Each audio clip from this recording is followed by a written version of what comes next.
time, God has been getting ready for this. God is coming to help his people. But how would he come? What would he be like? What would he do? Mountains would have bowed down. Seas would have roared. The trees would have clapped their hands. The earth held its breath. Quietly like snow falling he came. When no one was looking, in the dark he came. A young girl was engaged to a man named Joseph. One day a warrior of light came to Mary. He was Gabriel, an angel, a messenger from heaven. When Mary saw that shiny man, she was scared. You don't need to be scared. God is happy with you, said Gabriel. Mary, you're going to have a baby, a little boy. You will call him Jesus. He's God's son. He's the rescuer.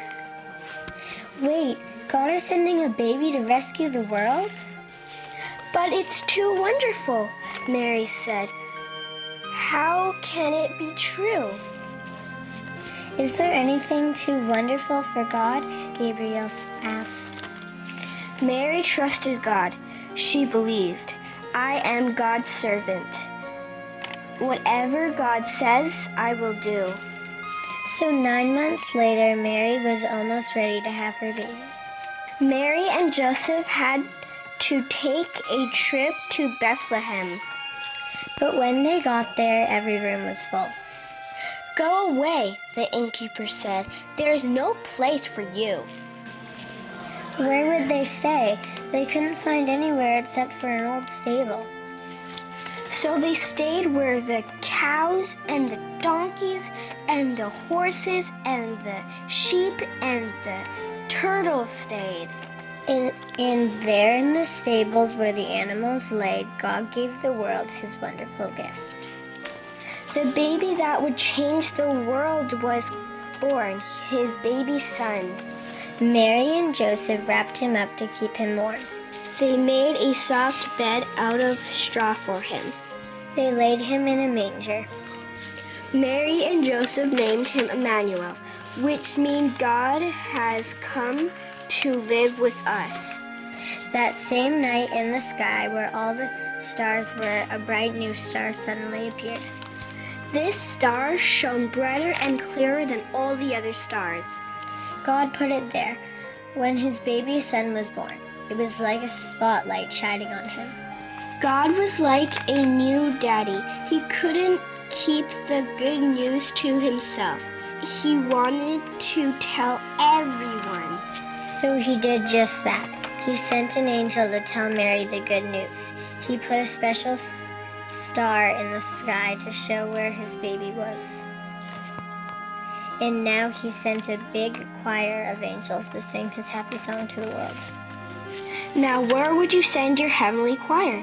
To a palace? No! He sent them to sing for a bunch of shepherds watching their sheep near Bethlehem.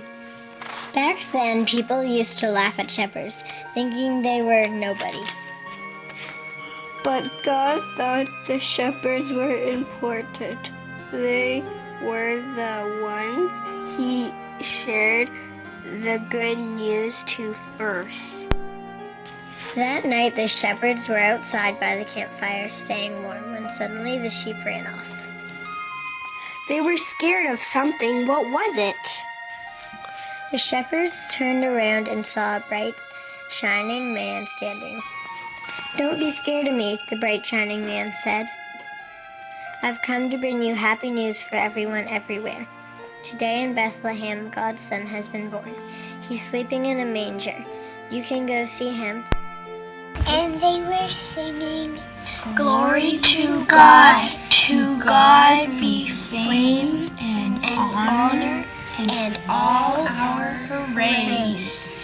The shepherds put out the fire, raced down the hill into Bethlehem, down some step, past the inn and to the old stable. They caught their breath. They tiptoed inside and knelt on the floor. They had heard about this promised child, and now he was here, heaven's son. This baby would be a light to light up the whole world, chasing away darkness, helping people to see. And the darker the night got, the brighter the star